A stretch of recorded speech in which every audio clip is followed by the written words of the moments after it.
মায়ের পেট থেকেই কোরআনে হাফেজ। কে এই শিশু? মায়ের পেট থেকে জন্মগত হাফেজ সে।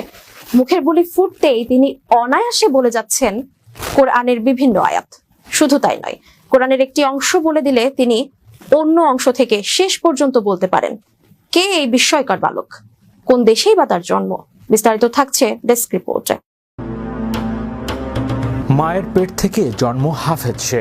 মুখের বুলি ফুটতেই তিনি অনায়াসে বলে যাচ্ছেন কোরআনের বিভিন্ন আয়াত। শুধু তাই নয়, কোরআনের একটি অংশ বলে দিলে তিনি অন্য অংশ থেকে শেষ পর্যন্ত বলতে পারেন। তার তিলাওয়াত এত শুদ্ধ যে যেই প্রথম শুনবে মুগ্ধ হয়ে যাবে। পুরো বিশ্ব তাক লাগিয়ে দেয়া শিশুর জন্ম আফ্রিকার দেশ আলজেরিয়ায়। শিশুর নাম ইয়াহিয়া।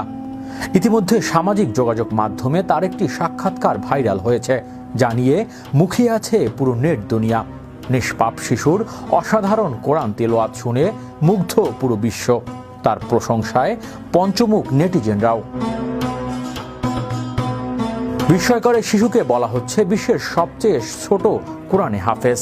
কেউ কেউ তাকে আবার মহান আল্লাহ তাআলার কুদরতের কারিশমা বলেও অভিহিত করছেন।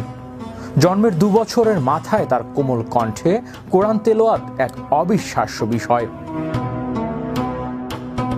শিশুটির মা আরো বিস্ময়কর তথ্য দিয়েছেন।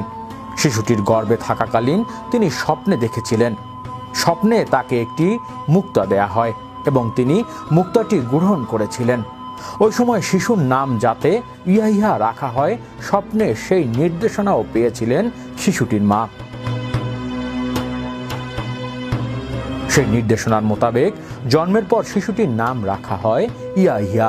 ইয়াহিয়া তাদের প্রথম অবাক করেছিলেন যখন তার বয়স 1 বছর। দেয়ালে লেখা কলেমা সে দেখে দেখে 1 বছর বয়সী পড়ে যাচ্ছেন অনায়াসে। ইয়াহিয়া আরো অবাক করেছিলেন ওই 1 বছর বয়সী কোরআনে আয়াত তিলাওয়াত করে যখন সিজদা দিতে গিয়েছিলেন। ইয়াহিয়ার মা বলছেন, কথা বলার বয়সে তিনি কোরআন তিলাওয়াত করছেন। এটা সম্পূর্ণই আল্লাহ তাআলার নির্দেশনা। হৃদয় আশিস, বিশ্ব বাংলা 24 নিউজ ডেস্ক।